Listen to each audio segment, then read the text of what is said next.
And to talk more on investment and foreign direct investment into the country, I have with me in the studio President Nigeria Turkiye Business Council and also President of Nasema Dele Oye.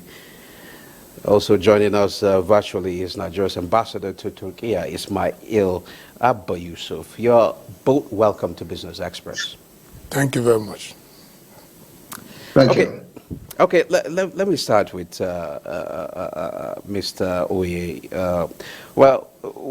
Let's start with the volume of trade in Nigeria between between Turkey and Nigeria. Nigeria have about $800 million of both. I mean, the trade figure between both countries is 2.5 billion US dollars, and Nigeria has somehow about $800 million out of that. And does that reflect the true picture of the relationship between Turkey and Nigeria?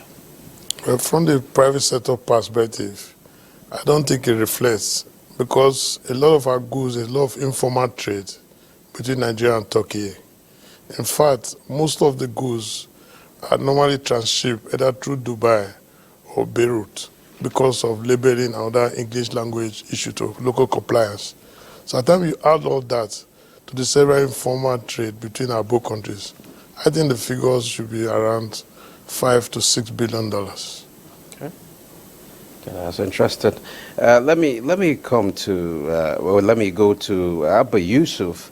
Can you tell us about the Nigeria-Turkey business ties and how difficult or easy it is selling Nigeria to the world as Nigeria's representative outside there?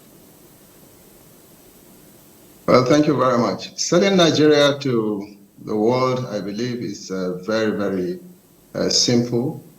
In the case of Turkey, the efforts by government on both sides to place mechanisms for enhanced trade has been yielding results in the last 24 months.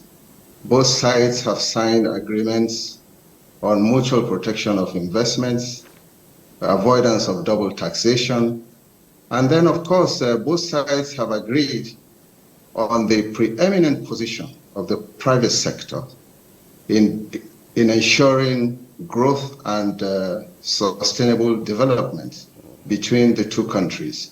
That is why both sides agreed to place the Nigeria-Turkey Business Council, which is co-chaired by the president of Nasema in Nigeria, and then, of course, the president of DEIC here in Turkey.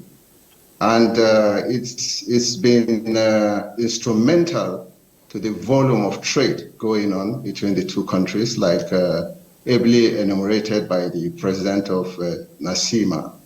However, in the course of the last 12 months, there has been some impediments to trade, which both sides have identified and are finding solutions.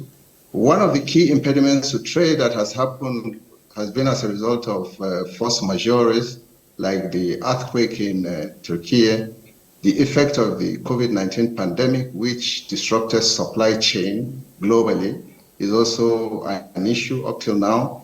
But both sides are working assiduously with the private sector to lift some of these impediments to increase trade. Okay, Mr. Oye, you are the head of the largest trade and business group in the country, Nasema, which has about 70 chambers of commerce. With this organized structure, why is it that Nigeria keeps following from behind in terms of volume of trade to all her business partners? Well, you know, essentially in Nigeria, our primary product is the oil and gas. And I'm quite happy that Turkey is also taking interest in LNG. I think over time, Turkey is a slightly more industrialized country than Nigeria, where most of your exports are primary products. It becomes difficult from the pricing mechanism and ability to meet requirements. Take, for example, the issue of some agricultural products like sesame seeds. The demand has been unable to satisfy what Turkey wants. So, but if it was an industrial good, it's a different thing. So, I think over time, with the rate we are going, if we are able to add some value addition to some of our primary products, I think the balance of trade will naturally be in our favor in the long term. Okay, are we taking advantage of this opportunity as much as we should? I mean, in Turkey, Mr. Way? Yeah, because in fact, apart from the TABEF we went for, I also took the opportunity to pay Cosico on top, which is the local body, just like NASIMA, the apex body. And they are ready to trade. In fact, they were mentioning some of their members already on ground. And I think the government should take advantage of this opportunity, because one of the easiest ways you can actually form this partnership is to have the private sector to private sector more engagements. Because the government is just like the priest in every marriage. If the priest shows off in the bedroom, that means the marriage has problem. So what I would suggest is there should be more facilitation, there should be more private sector to private sector involvement. And from the commitments we've gotten on this trade mission, I'm very sure there'll be a lot of foreign direct investment out of Turkey, because the message is getting clearer, and they already know we are the largest economy in Africa. So we've already told them, if you are not in Nigeria, you are not in Africa. And there's a lot of inquiries, and they've actually asked us to send a list of our members and what their requirements are. So I think there's bound to be an upswing in activities very soon. And we're actually compiling our list now so that we can give to the local Turkey investors, so that they can see which form of partnership they can easily go into. So that as soon as the figure starts rolling, I'm sure we will be ending on a better note for the year in the trade between Nigeria and Turkey. Okay, Abba Yusuf, I understand that the trade between Nigeria and Turkey is mostly agric raw materials and basically oil and gas from Nigeria, more of goods and services from Turkey. Any new grounds? Yes, before I answer your question, I want to set some records straight. Before the disruption in supply chain, the trade volume between Nigeria, the balance of trade between the two countries was actually in favor of Nigeria. So as far as Turkey is concerned, we're not lagging behind them. So we were at an advantage. We had more of our products coming here. It doesn't matter whether it was crude oil and gas. The most important thing is that we're exporting to them, and our balance of trade was in our favor.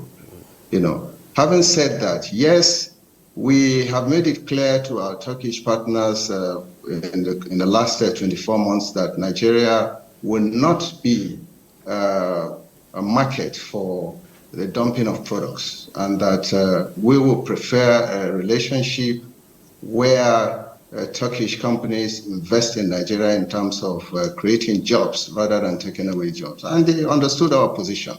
As we stand, there are a lot of Turkish companies lined up, manufacturing companies lined up, commenced the processes for establishing in Nigeria. One of such is a foremost Turkish defense manufacturer, Turkish Aerospace. They are now in the process of establishing an assembly plant for combat aircrafts and arsenals in Nigeria for the African market.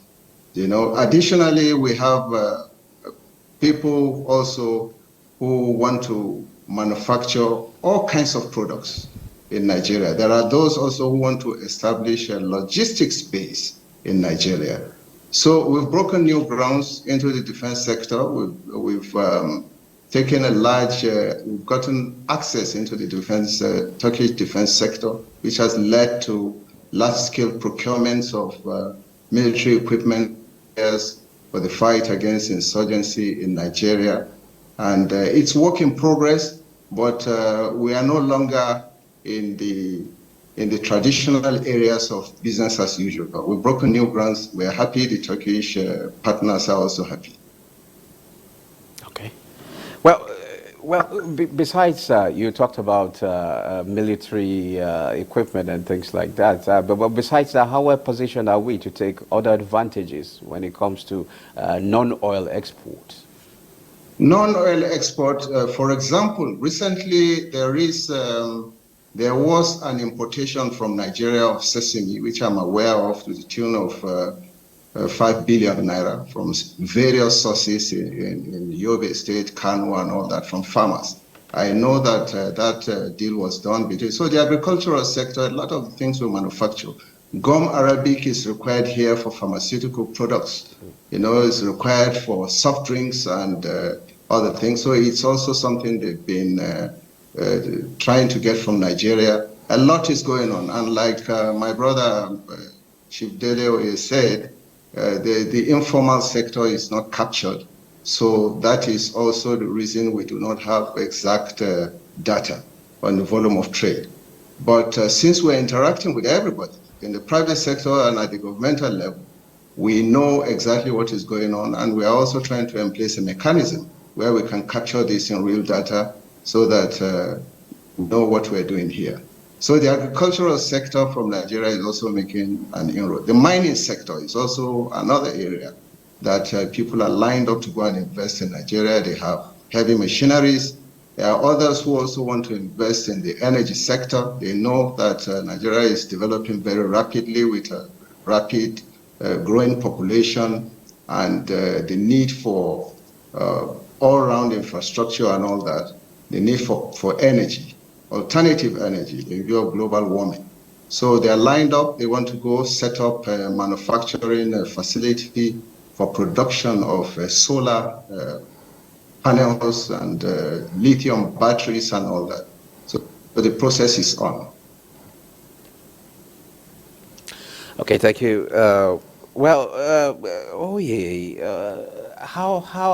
is the private sector taking advantage of government support with this new administration prioritizing the need for accessible capital for businesses? Just briefly. Well, I can say this is the private sector is quite happy that it's a lot easier explaining to the current government about the needs of ease of doing business. The issue of long-term capital is still a challenge, and we've already told them and we're still advising them to ensure that they fund most of our development banks so that we can actually have long-term finance. Because the issue of finance determines whether you are working at subsistence level or at commercial level. And if we tend to take advantage of the several encouraging information coming about the new interest in Nigeria, you need to have local finance and also possibly at single-digit level so that we can be able to compete with our colleagues who are coming from other countries who are getting finance at single-digit level. Because without adequate finance, most of all the things we are saying will be difficult to realize, especially in the short term. So government need to capitalize the banks, the Bank of Industry. You need to put more money in Bank of Agric, infrastructure, all the development and long-term finance. That is still the biggest problem we have in Nigeria. And I think if that is resolved, most of these gains can easily be captured, even in the medium to short-term time. But when the capital is not there, it's very difficult for people to move capital out of their existing overstretched commitments to start new ventures. But like I've said, people are happy that we have a new government that is private sector, someone with private sector background led. And I think we should utilize the opportunity to really develop that sector and enhance the ease of doing business in Nigeria. Okay, thank you very much. Ambassador to Turkey, Ismail Abba Yusuf, as well as the President Nasema, as well as Nigeria Turkey Business Council Dele Oye. Thank you for sharing your thought with us. Thank you. Thank you very much.